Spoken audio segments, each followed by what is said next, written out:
तो ये प्रधान सचिव का मसला नहीं है, ये बिहार में इंजीनियरिंग विभाग में जो एस्टीमेट का लूट है, जिस तरह से एस्टीमेट ओवर एस्टीमेटिंग करना और एक संगठित लूट तंत्र को जिसने स्थापित किया, और इसमें सभी दोषी हैं। इसमें दोष किसी व्यक्ति पर क्यों चिन्हित किया जा रहा है?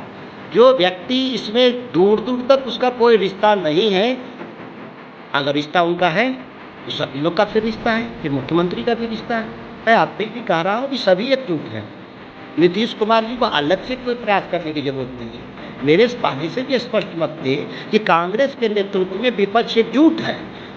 जो तक विपक्ष के एकजुटता से जो बाहर थे, जिसमें नीतीश कुमार की पार्टी की थी, उनको शामिल होना है, कांग्रेस के नेतृत्व में शामिल हो जाना है। अनकंडीशनल जिसको बोलते हैं, इस पर कंडीशन लगाने की जरूरत नहीं है कि कौन प्रधानमंत्री बनेगा, गठबंधन का कौन नेतृत्व करेगा, ये कंडीशन लगाने की जरूरत नहीं है।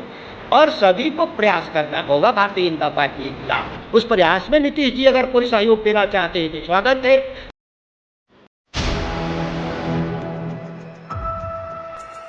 नमस्कार, आप देख रहे हैं 4 PM बिहार और मैं हूं अभिषेक मिश्रा। देखिए, आरजेडी के विधायक और बिहार सरकार के पूर्व मंत्री सुधाकर सिंह ने एक बार फिर निशाना साधा है बिहार के मुख्यमंत्री पर। बिहार में एक पुल गिरा है भागलपुर में, और उस पुल को लेकर बिहार की राजनीति लगातार गर्म है। मुख्यमंत्री नीतीश कुमार, उप मुख्यमंत्री तेजस्वी यादव अपने राजनीतिक विरोधियों के निशाने पर हैं। नीतीश कुमार की जो भ्रष्टाचार से जीरो टॉलरेंस वाली नीति है, उसको लेकर सवाल उठाया जा रहा है। भ्रष्टाचार के आरोप लग रहे हैं सरकार पर, अधिकारियों पर। और कमाल की बात यह है कि सत्ताधारी पार्टी आरजेडी के विधायक सुधाकर सिंह ने यह कह दिया है कि मुख्यमंत्री कैसे जिम्मेवार नहीं है इसके लिए। यही नहीं, सुधाकर सिंह ने विपक्षी एकजुटता को लेकर भी बड़ी बात कही है। उन्होंने कहा है कि कांग्रेस के नेतृत्व में तो विपक्ष एकजुट है, अलग से किसी विपक्षी एकजुटता की जरूरत नहीं है। तो आज भी बहुत कुछ सुनाया है नीतीश कुमार को सुधाकर सिंह ने, और सुधाकर सिंह आरजेडी के विधायक हैं, यह भी याद रखना चाहिए। सुधाकर सिंह के खिलाफ जेडीयू कार्रवाई की मांग करती रही है, आरजेडी ने कोई कार्रवाई अपने विधायक के खिलाफ नहीं की है। अब सुधाकर सिंह ने जो ताजा बयान दिया है नीतीश कुमार को लेकर, उससे जेडीयू की नाराजगी कितनी बढ़ेगी, जेडीयू का रिएक्शन क्या होगा, वो देखना होगा। लेकिन कहीं ना कहीं सुधाकर सिंह के ऐसे बयानों से जेडीयू और आरजेडी के बीच कड़वाहट बढ़ती रही है, दोनों दलों के बीच तल्खी बढ़ती रही है। और जेडीयू ने कई बार खुलकर पूछा है कि आखिरकार क्या मजबूरी है आरजेडी की जो सुधाकर सिंह के खिलाफ कार्रवाई नहीं हो रही है। सुधाकर सिंह की एक पहचान यह भी है कि वो आरजेडी के प्रदेश अध्यक्ष जगदानंद सिंह के बेटे हैं। तो सुधाकर सिंह ने आज क्या कहा है, हम आपको सुनाते हैं, सुनिए वो क्या कह रहे हैं। मैं राजनीतिक दलों की बात को अगर छोड़ दें तो प्रधान सचिव पर क्यों सवाल होना चाहिए? प्रधान सचिव इंजीनियर नहीं होता। इंजीनियर जो डिजाइन किए हैं या जो निर्माण में संलग्न लोग हैं, उन पर यह आरोप जाता है। अब सवाल ये है कि सिस्टम का फेलियर पर, तो सिस्टम के फेलियर पर तो हम लोग का कहना ही है कि पूरे बिहार में निर्माण के क्षेत्र में हो भ्रष्टाचार इस कदर है व्याप्त कि दूसरी बार ये पुल गिरा। दूसरी बार, पहली बार भी गिरा था जब हमारी सरकार नहीं थी राष्ट्रीय जनता दल की, तब हमारे नेता, हमारे विपक्ष के नेता और हमारे आदरणीय तेजस्वी जी ने सवाल किया था, और आज भी है सवाल। तो ये प्रधान सचिव का मसला नहीं है, ये बिहार में इंजीनियरिंग विभाग में जो एस्टीमेट का लूट है, जिस तरह से एस्टीमेट ओवर एस्टीमेटिंग करना और एक संगठित लूट तंत्र को जिसने स्थापित किया, और इसमें सभी दोषी हैं। इसमें दोष किसी व्यक्ति पर क्यों चिन्हित किया जा रहा है? जो व्यक्ति इसमें दूर दूर तक उसका कोई रिश्ता नहीं है। अगर रिश्ता उनका है तो सभी लोग का फिर रिश्ता है, फिर मुख्यमंत्री का भी रिश्ता है। मुख्यमंत्री ने उनको अपॉइंट किया है, तो फिर मुख्यमंत्री कैसे बच रहे हैं? तो ये तो बलि का बकरा ढूंढने जैसी विषय हुआ।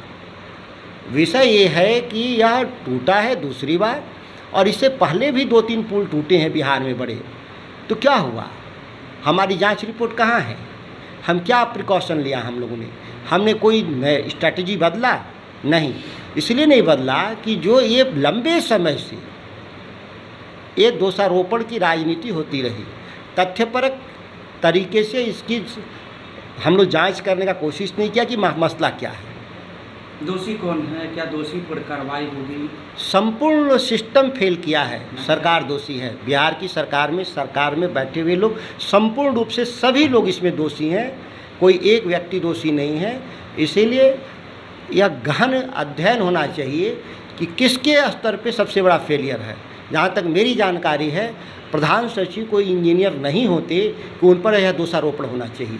बीजेपी यह आरोप लगा रही है कि मुख्यमंत्री नीतीश कुमार किसी भी मंत्रालय में काम को सही से नहीं होने देते हैं, तमाम मंत्रालय में उनका दबदबा है। उनका बीजेपी का आरोप सही है, लेकिन वह बीजेपी 18 साल से नीतीश कुमार को मुख्यमंत्री क्यों बना के रखी?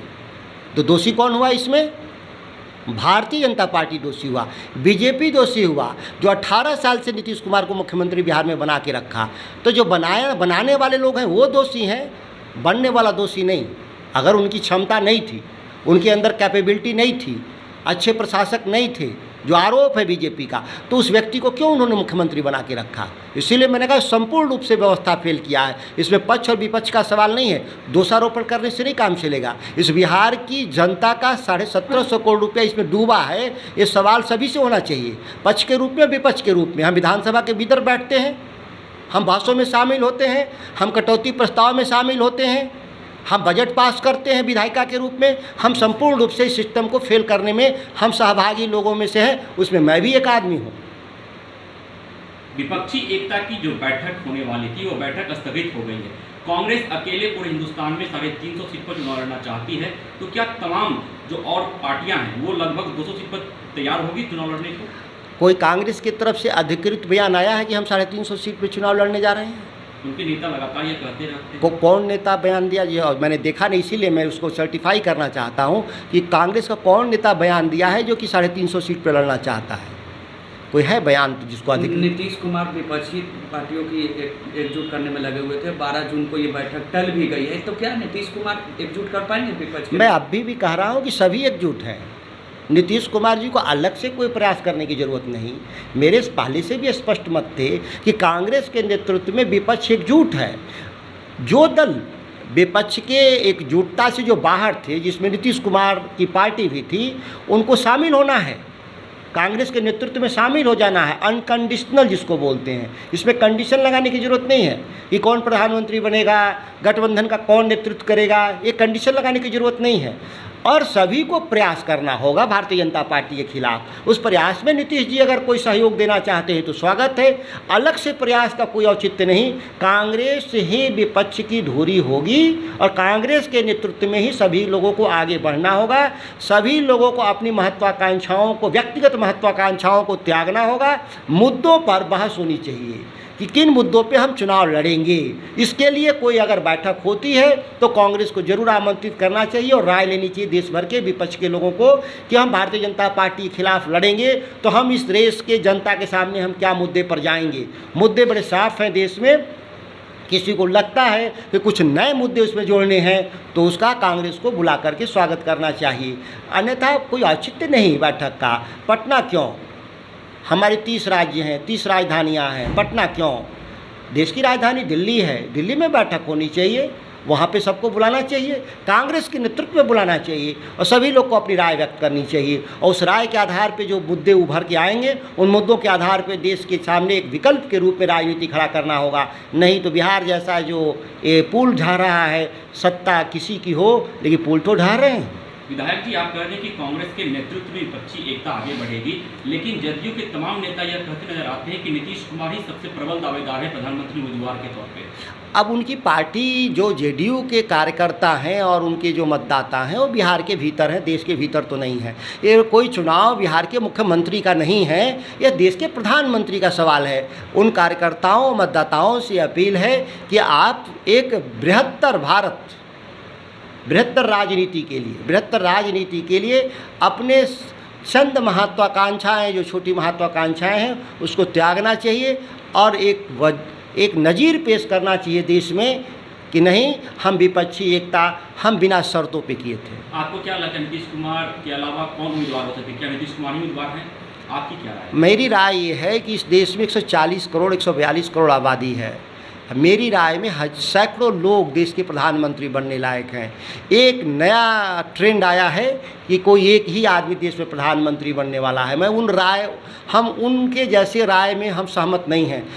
विपक्ष के तौर से मैं दर्जनों लोग को नाम जानता हूं जो प्रधानमंत्री के योग्य काबिल लोग हैं, जो नरेंद्र मोदी से बेहतर परिणाम देंगे देश की राजनीति। नीतीश जी भी हैं? नीतीश जी भी उनमें से एक हैं।